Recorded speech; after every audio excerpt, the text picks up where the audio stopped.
Welcome to the Desire to Dream podcast. I'm your host, Lo Wilder. The vision of this podcast is to provide tools on how to become successful in your finances, business, leadership development, and much more. A little bit about me: I grew up in the hood, homeless at the age of 14. I made a choice not to become a product of my environment. And today, I am a successful businessman, community leader, and inspirational speaker. It is my desire to encourage and empower you to unlock your greatness. So tune in and enjoy the show. Welcome back to another episode of the Desire to Dream podcast. I'm your host, Lo Wilder. Listen, I just want to thank everybody who's listening to the show, sharing it with their friends, man. Definitely, appreciate the love, appreciate the support. And today, man, we got a very special guest, man, a good friend of mine, someone I connected with through Breathe University. So shout out to ET and the whole fam for starting to be you. And my brother is just doing major things in Michigan, man, just killing the game, about to spread out his business, across the nation. Mr. Marcus Leslie, my brother. They go Mr. Cheesecake, but what's good, Marcus? How you doing, brother? Hey, man, listen, I'm excited to be here, man. It's an honor, bro. Like you said, we linked up with BU, man, and who would have known that, this connection will lead to something like this, man, and many more.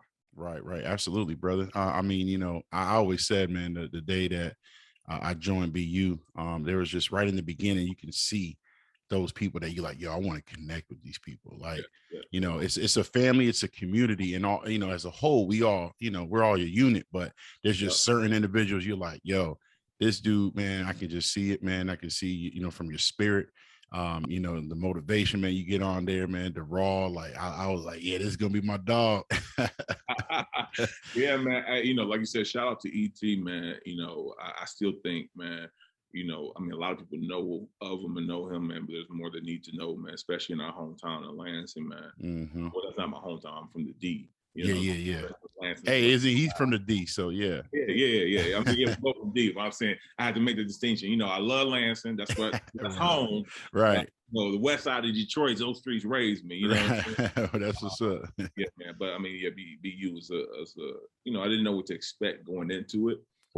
Like you said, man, getting into that community and really seeing people like mine, some people, such as yourself, man, that's not just about talking about the grind and talking about being a better husband, a father, man, spiritually, mentally, your business, but they're actually putting in the work to actually do it, man. So yeah. Exactly, man. And definitely love the accountability. So this group, man, for those that don't know, it's an accountability group.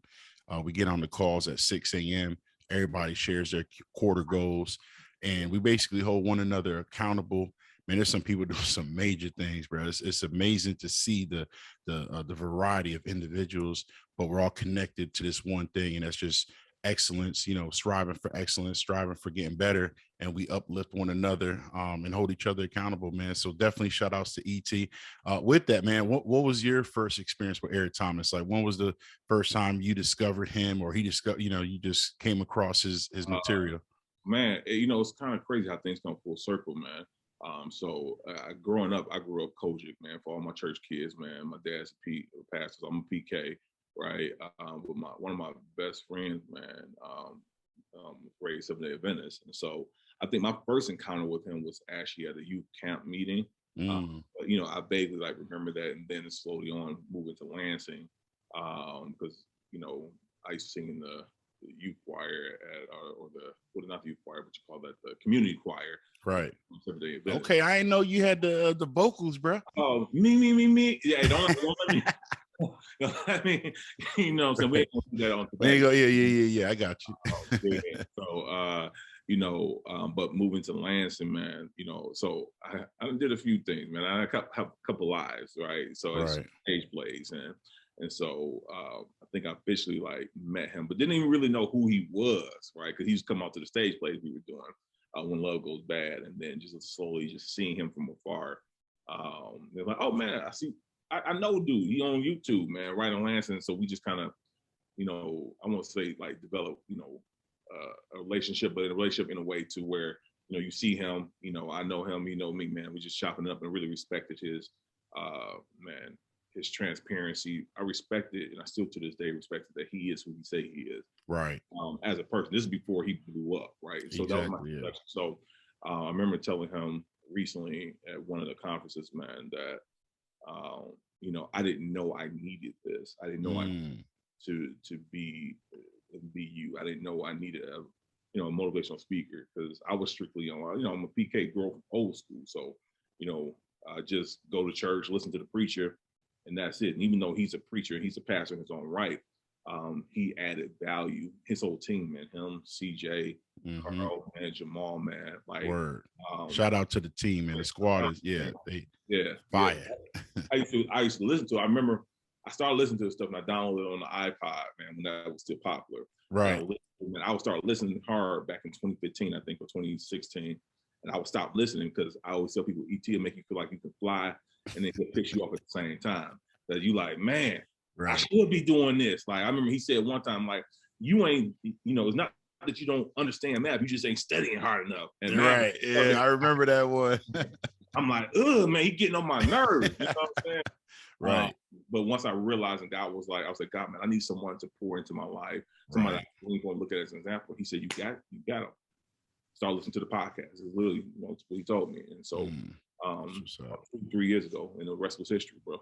Yeah. Nah, that's what's up, man. For me, bro, it was like, I went to Michigan State. I think I told you that, right? I did an exchange program or Hampton University. I went to Michigan State, and then a student from Michigan State went to Hampton. And so I was there, you know, I didn't meet him on campus, but he was there while I was there. And then I came back to Hampton that following year. That's when his video went viral, the Guru story. And so my boy was like, yo, you was at Michigan State. Did you ever meet this guy? And I was like, nah. So I checked it out. And then obviously YouTube wasn't really popular then. Then I saw it resurface a few years later, and then that's when I just started watching him. And so I've been definitely watching him for many, many years. But just last year, finally I came across that email. It was like join the 120, joined it, and bro, like you said, I didn't know I needed it, right? So like, for those of you that are listening to this podcast, you know, obviously you're gaining something from it, or you just supporting me. But I know from the feedback that I'm hearing, there's a lot of people saying, bro, that thing was very informative. It empowered me, it encouraged me, it inspired me, it taught me something I didn't know. And that's the beauty of a podcast. It's the beauty of connecting with like-minded individuals, is that you might be sweet. You might be doing what you need. You might have the business going, but if you want to take it to that next level, you got to connect with individuals. You got to watch. You got to learn.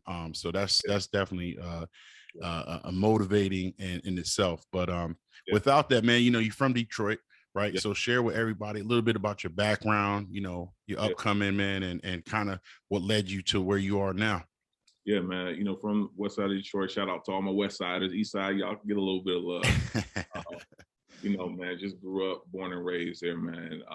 You know. I was blessed, man. Still am blessed, you know, loving family. You know, I'm the product of my father and my mother, who's still married to this day, going on what? Man, that's amazing. 42 years this year. Wow, that's beautiful.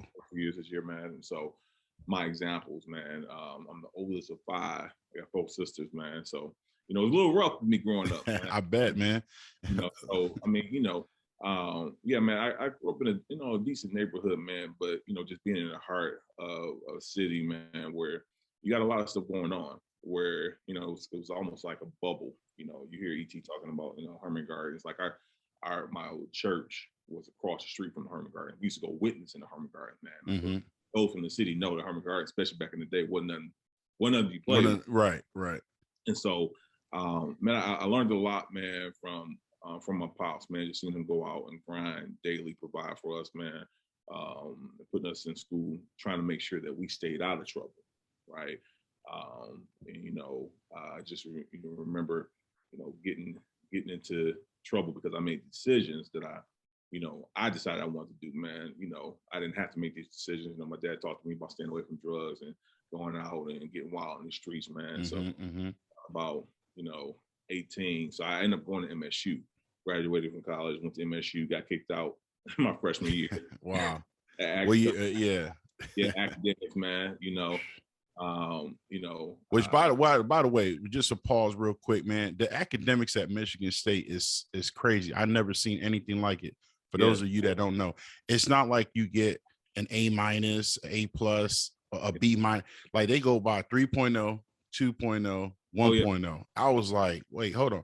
So for the record, it was tough for me, bro. I was like, how did I got an 80, but I got a 2.0. It's like I didn't understand, man. I was out there wild. I mean, you know, so I graduated from a small private school. Graduating class was, I think, like 20 or something like that. Mm. So thank God I had people in my life. My auntie, man, sent us to the NAACP Black College Tour. So we visited Hampton, Tuskegee. You know, I can't remember how many, but a lot of them, right? And so I was slated to go to Tuskegee, but I'm like, man, I don't want to go to MSU because I was interested in veterinary medicine. And so they had the top program at the time. Mm. And so, you know, despite my parents saying, no, I should go to a smaller college, I decided to do my own thing. Went there, man, just saw, man, my first party was at MSU. You know what I'm saying? So I go from being a church boy to a club boy. You know? Oh, yeah, early. So, yeah, early. And so, you know, got kicked out because I just wasn't, you know, it was a big shock. I go from a class of like 30 kids to 450 standing room only. And so, you know, just got into the party scene, man, you know, drinking, smoking, hanging out, man, and finally moved back to Lansing, bro. And, you know, it's like, hey, I'm gonna make a go of it. I'm gonna work, I grind, and really, man, 10, 15, maybe even 20 years, so I really got myself together. But that's just a little snapshot, man, of my life, man. Yeah, so with that, man, I mean, you decided to start your own business, right? You know, Mr. Leslie's Cheesecake. And before you did that, were you like working in a career, like corporate work, or you was always kind of entrepreneur, like working, you know, hustling, grinding it out, or you had that 9 to 5? Oh, man, good question, man. So I get my entrepreneurial spirit from my father, man. Like, he was always starting a business. So that was always something, you know, internally that I wanted to do, you know, but I was working like the 9 to 5. So, I mean, I done worked, you know, from your department stores. Then I really got into sales. So I did sales for over 20 years, you know. So your Kirby vacuum cleaners. Oh, yeah, I remember those, man. Them $3,000 vacuums. Man, you know, cell phones, things of that nature, man. And so, but that was a career based upon a necessity, right? But I gained a lot of skill set from that. Oh, I was about to say that, man. It was preparing you. In all essence, man, it was like sales university. Really, you was just learning real life skills right at, you know, at the job, man. And if you don't sell anything, you don't make no money. Don't make no money, right? And I tell people now, man, it's funny looking at all the jobs that I have because I really settled in the plant life, right? So automotive industry. And every job that I had, it's crazy. I'm looking at it and I'll have this perspective that I now apply in my business right now that helps me. So right now, I don't, you know, you can tell me no. And that coupled with, you know, BU and ET, man, like I don't hear no. Like Jamal, like bro, like Jamal was a blessing. God saying, like, to hear his tenacity and his faith. Like when you tell me no, and I know this is what I'm supposed to be doing, I hear, okay, this is not something I can do because this is not the way you do it, but there's somebody else going to tell me yes. Right. And so, you know, so I went on, did that. I was working in the plant right before I got married, you know, was doing that. I was actually slated to move up in management. So, all right, bam, I'll get married. I found my spot about 29, 30. This is going to be my path, you know, to climb the ladder in the plant life. Right. And probably about 4 months, 5 months before I got married, man, got injured, man. Nerve injury in my right arm. And, you know, was holding something real light, lost grip. Long and short, I had to have surgery on it. And for me, man, it was like my life flashed for my life. Wow. You know, my eyes, I'm sorry. Yeah. Because now it's like I'm about to get married. You know, we got all these plans, and I was basing my life and my future off of the job industry that I was in. So, God, what am I going to do? You know, I'm a preacher. You know, I get that, but I need to be able to support my wife and my future kids. Right. So that took place, man. And you know, then I jumped into the bank, so I had to find like a desk job, but they said you're not going to be able to do this anymore. Right. And so just to kind of wrap it all up, you know, I've been making cheesecakes, man, for like over 15 years, bro. 15, 17 years, but I had gotten a state of analysis paralysis, just looking at kitchens and how I could start the business. And I was baking from the crib, man. And literally, it started from me making something that I wanted and I liked, and taking it to different people's jobs, my jobs, right. taking it to the church function, and then people were like, yo, this is good, this is phenomenal.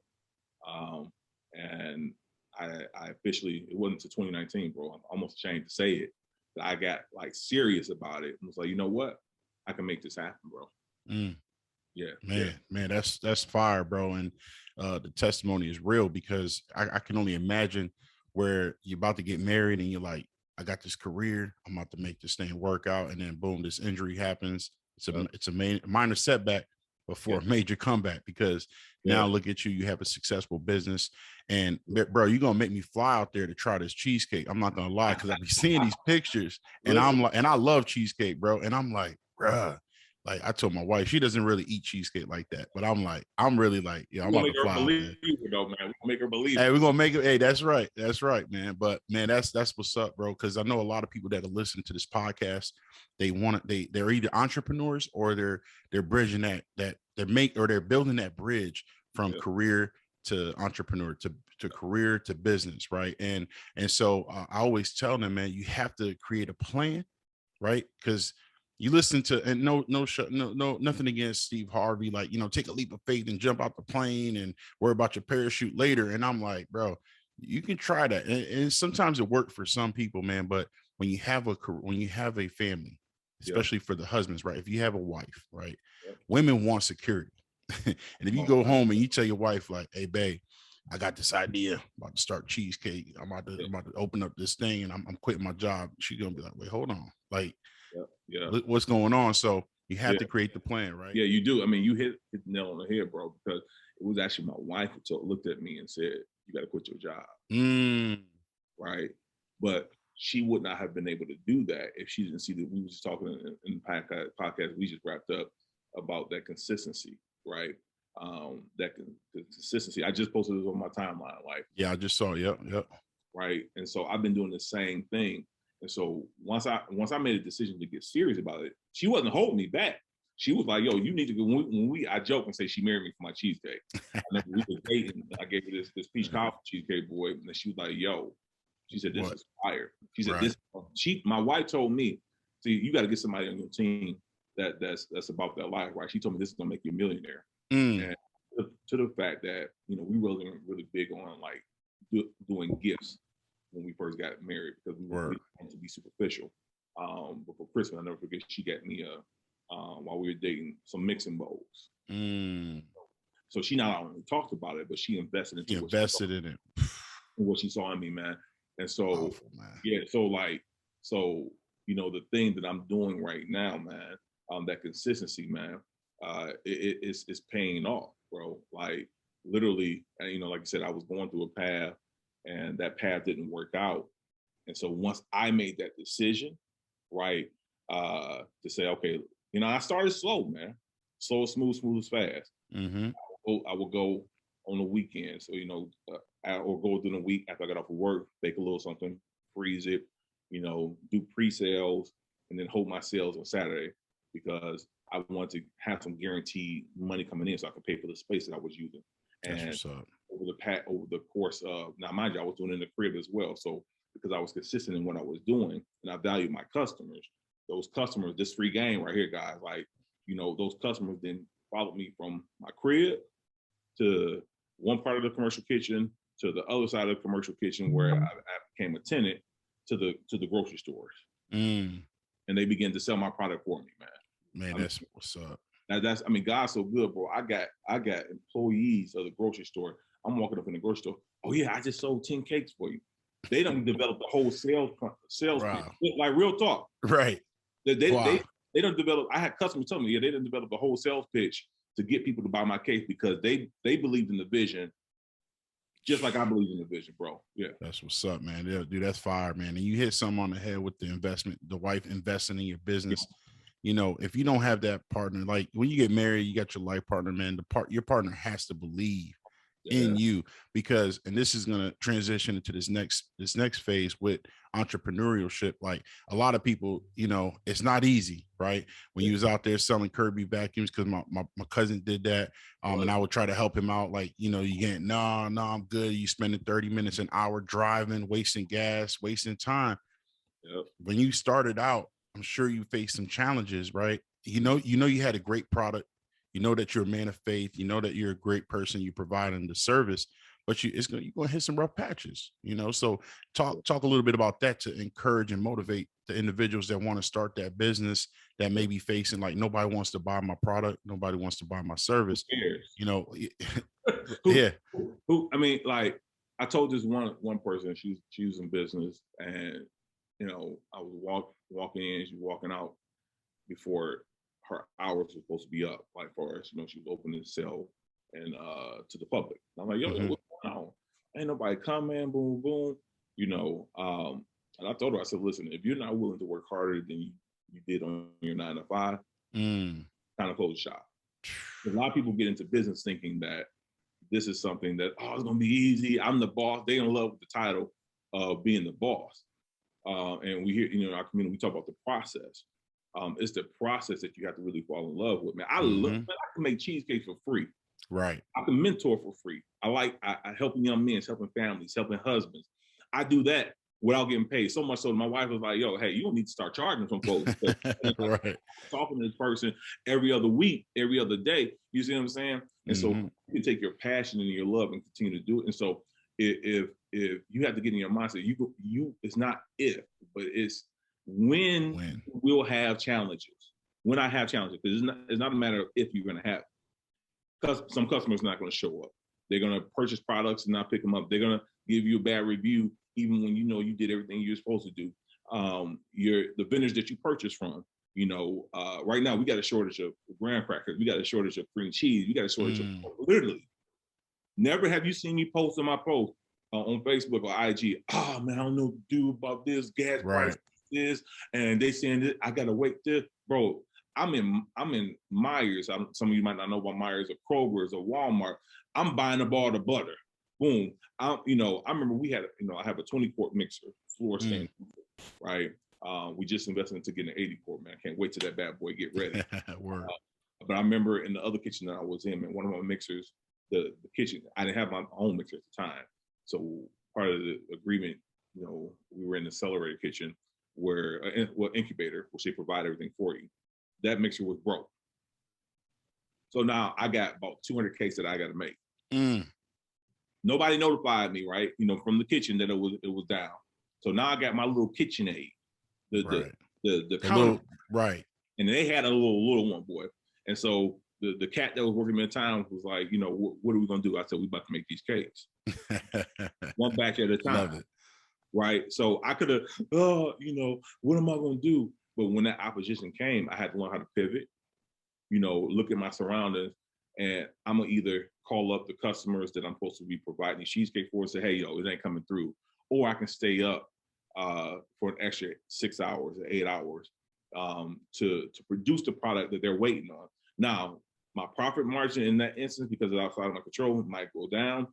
But in the long run, what those customers going to say is that my man comes through all the time. Yes, so right. As an entrepreneur, as a business owner, when you're looking to bridge that gap and trying to find out to answer the question, to help that person that's experiencing that figure it out. That's right. We got to figure it out. And if you don't have the resources to figure it out, then there's somebody around you. Google. There's a Dr. Google out there, Dr. YouTube. Right.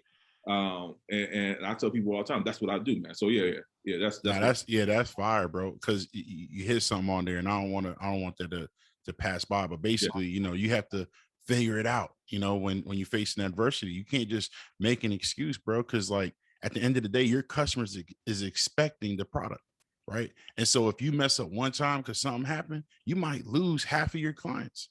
You might lose half of your customers, man. So show up regardless, man. Just put put it out. Don't make excuses, man. I love that, bro. So now you got the success, right? You're in these grocery stores. You're looking to expand, kind of talk about your expansion. I know, the goals and what the company and what the business is looking like in the future. Cause I know, just listening to the quarter goals and I just love it. And I see the expansion, man. I just can't wait till you get down here to Georgia and Florida. And if I can help in any way, you just let me know. But yeah, talk about the expansion, man, and what the mindset is in that. Yeah, so the mindset, man, and really, and I tell people it's more than just cheesecake. I realize in the season that cheesecake is one of my, I have a few gifts, and cheesecake is a vehicle that God showed me for us to really reach billions, right? Mm-hmm. And so in order to do that, you got to expand. So right now we're in the process of, looking, and I say looking, we have a building that we have more than just the eyes on. We're in the process of, making sure that the I's are dotted, the T's are crossed. And you spoke about, providing that consistency to the customers, right? In this process, and it's a strenuous process, Lo. Man, you already know. Yeah. And I can't speak in specific terms on what we're doing, but we still have to remain consistent with our current customers. We have to also, while remaining consistent with our current customers, have to reach a new audience as well. And continue the process into getting to our new facility. So it's important that we count the cost before we start this process, so that we can continue to grow and grow at a level that is beneficial to not just us, but beneficial to those who that we service, man. Word. So the future for us, man, we will be, and we are. We are the number one commercial bakery. So my competition is the likes of like Sarah Lee, man, and right. What is it? Callister's, whatever that yeah. Yeah, they ain't touching you though, bro. Yeah, no, they not. Yeah, cause I could just tell. I could just tell from the pics, man. they ain't messing with you, man, for sure. But that's wonderful, bro. And I'm definitely gonna be praying for the expansion. As I always, just continue to encourage you, man, to keep pushing through that. Before we go, I just want to talk about two things that we talked about, and that's mentorship and also your podcast that you have. So kind of talk about mentorship, the importance of it, and why it's such a passion for you. And then also kind of talk about the podcast, and we're going to make sure that we have the link in the description so others can go check out the podcast, go check out your social media handles. But yeah, talk about a little bit about the mentorship, what you're doing, and how you're helping others, and then go into the podcast. I mean, mentorship, man, I think is very important, man, because if at the time as a 12-year-old, there's no knock on anybody that I had around in my life, man. But if I had a ET or knew there was an ET, you know what I'm saying? If I had a meet, at the time, that's why my passion is so hard. So what we do is, man, we try to, not only team up, but we bring in young high schoolers to come in, not only volunteer. Like one of my volunteers turned into one of my best employees. Wow. We partnered with a company or facility in Lansing that deals with troubled youth as well. So we set up one talent tour already, which means they bring in those children high school age, so from 9th to 12th grade, and pretty much have like truancy issues, things of that nature, and let them tour. They get hands on. They get to make the cheesecake from the start to the end. Get the apron boys, and then we have a little talk. Spend about a couple hours with them, man. Word. And what's so great about that, man? I had a young kid, and man, never forget this kid. He said, man, I want to start my own business, but I've never seen anyone such. I mean, this is right in Lansing. He said, I've never met anyone like you. Everyone in my family is telling me just to get a regular job when I graduate. He said, if I graduate, so go work at Mickey D's or work at the gas station or something like that. He said, but I know I'm supposed to be doing something different. So why mentorship is important for me is because that one person that I might, touch, affect, life can be changed forever, man. That's what's up, man. And so yeah, the word. Just ties into that, man. Yeah. I know the podcast you doing speaking too, or you looking to get into the speaking world as well? Yeah, looking to get the speaking world, man. I mean, because I got to get the gap. I'm a high I. For those you don't know, check out that flight assessment, man. Facts. Gotta have it. Yeah.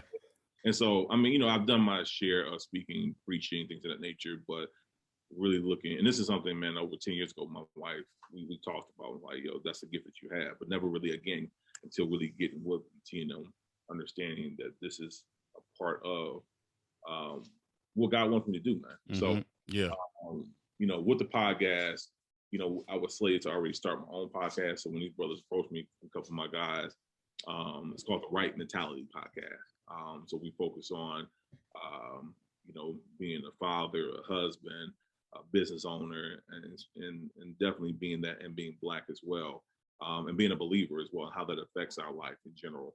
And so, doing this is giving me not only the experience, man, but helping me, do what I believe I'm supposed to be doing, man, helping those that need to hear how to do and what to do. Yeah, man. Podcast is fire, man. I'm definitely subscribed to it, man. I love it. Love to see men, especially men of color, like you said, just doing, powerful stuff and kind of sharing their experiences and advice. So that's what's up, man. Shout out to you and the crew with that. And one thing I heard, and you're answering those questions, was your gift will make room for you. Well, your gift will make room for you. So I see God just expanding you. I see him just creating the space and the room for you to grow and to impact others, man. So that's what's up, man. One last thing, and I always ask my guests this, it ties them up a little bit if hopefully you're ready for it. But if there was one thing, you can change, or one thing, one piece of advice that you can tell the young Marcus Leslie, what would that be? Yeah, I've heard. I knew it was coming. I watched the podcast. I'm subscribed. Word. Just one word, like one phrase, or one. Okay. Just yeah. Hey, however you want to answer it, right? Because it could be a lot. But if there was like, obviously you said, you was in sales, you was, kind of figuring it out, trying to find a way. And what now, what would you tell yourself 10, 15, whenever it was in your life where you hit this, like, this crossroad, and you're like, man, what do I do in this situation? What would you tell yourself then, now, or then, from what you know now? Yeah. I think one of the most important things, man, I would tell myself is to trust your gift. So, and I think we talked about this offline one time, man, and just us chatting. My auntie, my great auntie, my Aunt Mary, man, shout out, I give her a call. She said, baby, and this was about, I think right after I got injured, and I was still trying to figure some things out, right? What am I supposed to be doing? She said, baby, she said, why don't you do that baking thing? And she said, you always love to cook, you love to bake. Because had you asked me back in the day what I want to do, I would have told you I wanted to be a vet and a culinary artist. Right. And people used to say, oh, they don't go together. You gonna be cooking dogs, right? and so, but I gave those things up, and primarily the baking, right? That was something that was always internally in me. One of the things. And so I would go back and tell me, man, to trust your gift. Trust, because I believe as a child, we're the closest to knowing who we are and what our purpose is. A lot of times it's diluted by what the expectations, those who are around us, who are responsible for raising us, whether it's parents, aunties, uncles, be a doctor, be a lawyer, be this, be that. But as a child, man, I would have visions of not only, just baking, doing things of that nature, building high rises, building 5-star hotels. I love real estate, something that I do, so that's what I said, that's a few different gifts. I love to talk, teachers just thought I was talkative. Right. Yeah. So trust your gift, Marcus. And then in that, I think I heard, what was it, E.T.? He was talking about this recently, man. Like, all right, Father, which gift should I use in this time? So now, because having multiple gifts is not bad. It's just knowing which gift you're supposed to be using in the time frame. At that time frame, yeah. So just trust your gift, man, because my trust level of myself, my self-esteem wasn't high, man. I used to think I was an introvert as a child, man. Like, you couldn't get me to talk to folks. Right. It's a wrap. Now, yeah. Now you out. You like, hey, what's good? Yeah, we out here, man. You know what I'm saying? Word. That's what's up, man. Well, hey, Marcus, man, that's what's up, man. And I love it. I was thinking about something I always used to share with people is that the experiences of life eats away at your dream. Because of what you're experiencing, your realities. And, you know, you have to walk by faith and not by sight, man. I love that scripture, because if you walk by what you're seeing or what you're going through, like I was homeless, you know, I shared my story with you. And if I continue to like see like, okay, my family, you know, they in the drug business. Like if I just walked by my reality, I want to be the man that I am today. So definitely trust I love that, man. Trust your gift, man. I love it. And your gift will make room for you and make it happen. So, hey, Marcus, appreciate you, man, coming on the pod, man. We definitely going to be having you back, man. We're going to be collaborating. And I want to, you know, somebody dropped this seed in me and they said, bro, I can't wait till your podcast turns into a conference and make sure I come. So we're going to make that happen in the future. Just make sure I know that the tickets are available so I can buy one of the first ones. Hey, well, I'm saying that because you're gonna be with my brother you're gonna be on stage, bro. We're gonna have you on stage, man. And I look forward to us collaborating, man. You just did the phenomenal life thing, man. And I was like telling my wife about it, you know, maybe next year we can all meet, because I love for our wives to meet, bro. Have to, man. We got yes. Y'all don't know. Y'all get to know. All right. Word, for real. Hey, so listen, for all you that are listening, my audience, man, thank you so much for tuning into this podcast. I hope you guys really enjoyed it. It's my brother Marcus Leslie, man, Mr. Cheesecake, man, doing his thing. Can't wait till his Cheesecakes is all around, man. He's a mentor, he's a husband, and it's coming. And so yeah, definitely appreciate my guest today, man. My brother, wish you nothing but the best of luck, and thank you for the audience for listening. It's your boy Lo. Peace.